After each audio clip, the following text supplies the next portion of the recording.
Assalamualaikum warahmatullahi wabarakatuh. Saya Latifah Gustiani dengan NIM 19123138 kelas MHU 6A, mata kuliah Strategi Pemasaran Haji Umroh dan Wisata Religi, dengan judul Model Perilaku Konsumen dalam Perspektif Teori pada Jasa Umroh. Yang pertama ada konsumen adalah orang atau organisasi yang membeli barang atau jasa untuk dikonsumsi atau dijual kembali atau diolah menjadi barang lain lebih lanjut. Dengan demikian, yang disebut konsumen tidak hanya meliputi konsumen akhir, tetapi juga konsumen antara dan konsumen industri. Untuk mencapai tujuannya, setiap perusahaan baik dagang, jasa maupun industri sudah tentu memerlukan kehadiran konsumen. Perilaku konsumen dalam membeli jasa termasuk di dalamnya jasa pariwisata atau jasa haji dan umroh. Sedikit berbeda dengan perilaku konsumen dalam membeli produk barang. Bila dibandingkan dengan produk barang, maka penilaian konsumen terhadap jasa cenderung lebih subjektif. Sebab karakteristik jasa bersifat abstrak, tidak bisa dilihat secara kasat mata dan tidak ada tanggang waktu antara masa produksi dan masa konsumsi. Pada saat jasa itu diproduksi, maka pada saat yang sama jasa tersebut dikonsumsi. Berikut ada beberapa model perilaku konsumen yang dikemukakan oleh para tokoh, seperti yang pertama adalah Kotler pada tahun 1997, bahwa segmentasi konsumen dapat dikelompokkan berdasarkan demografi, psikografi, geografis, dan perilaku. Segmentasi demografi membagi konsumen berdasarkan usia, jenis kelamin, pekerjaan, pendidikan, status perkawinan, pendapatan, agama, dan kebangsaan. Faktor demografi ini merupakan dasar yang paling populer dalam mengklasifikasi konsumen. Salah satu alasannya adalah bahwa kebutuhan dan keinginan konsumen biasanya berhubungan erat dengan variabel-variabel demografi.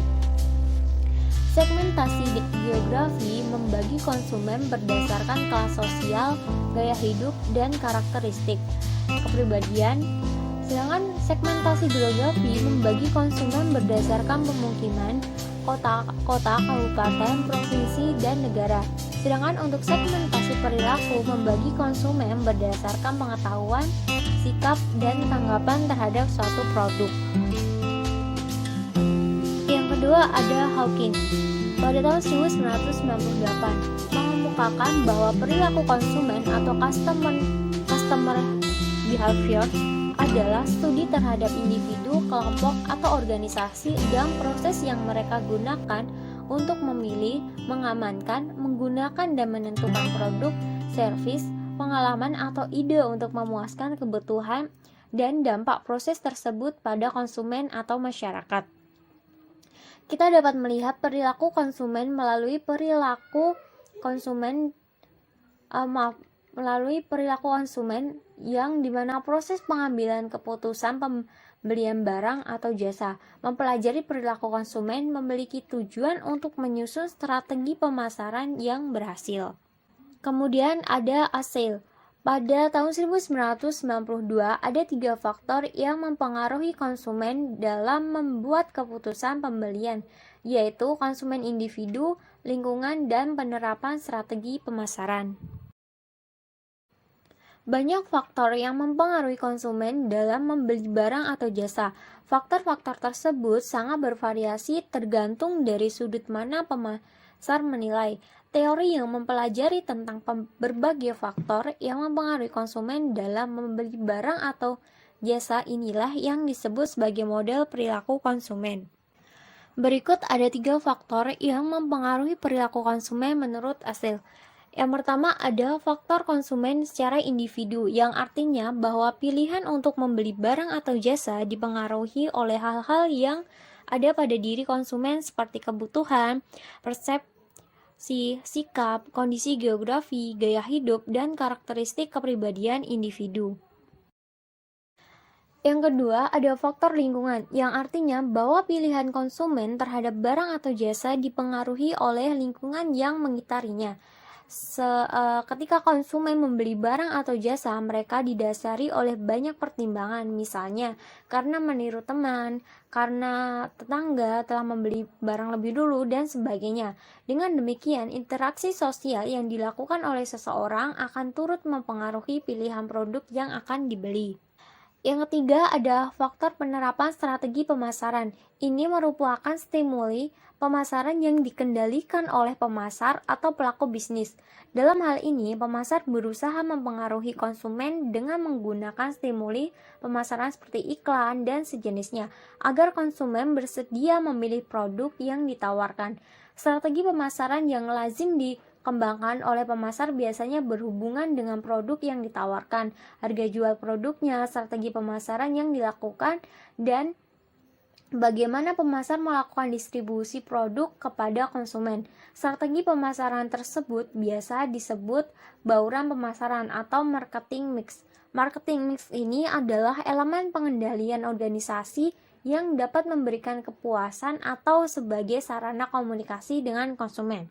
Marketing mix ini tradisional terdiri dari 4P, yaitu product, price, pricing, dan juga promotion.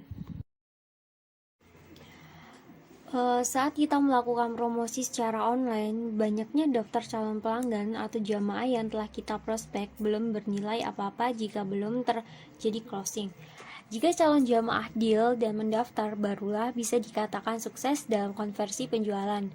Berikut ada beberapa cara dalam melakukan pemasaran.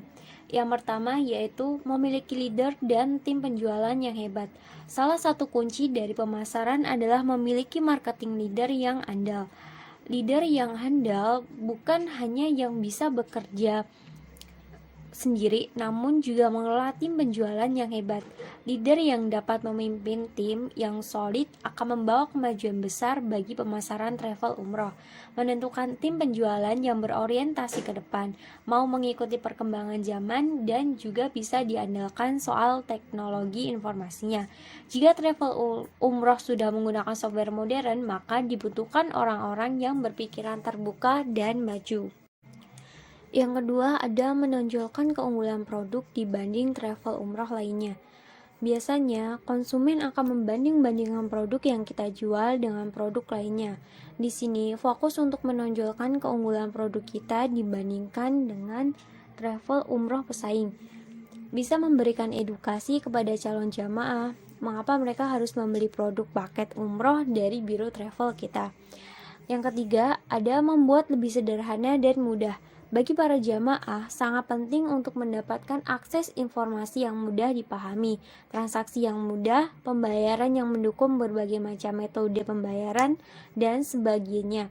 Biasanya mereka tidak mau ribet alias menyukai kemudahan, maka dari itu membuat semuanya menjadi lebih sederhana dan mudah. Yang keempat, kita bisa membuat iklan di berbagai media sosial, menjadi pembicara di seminar, memiliki tempat khusus untuk memamerkan produk, bekerja sama dengan public figure untuk proses promosi, membuat logo perusahaan dengan citra yang baik, dan lain sebagainya. Dengan semua itu bisa menarik calon konsumen untuk memilih paket umroh yang kita tawarkan.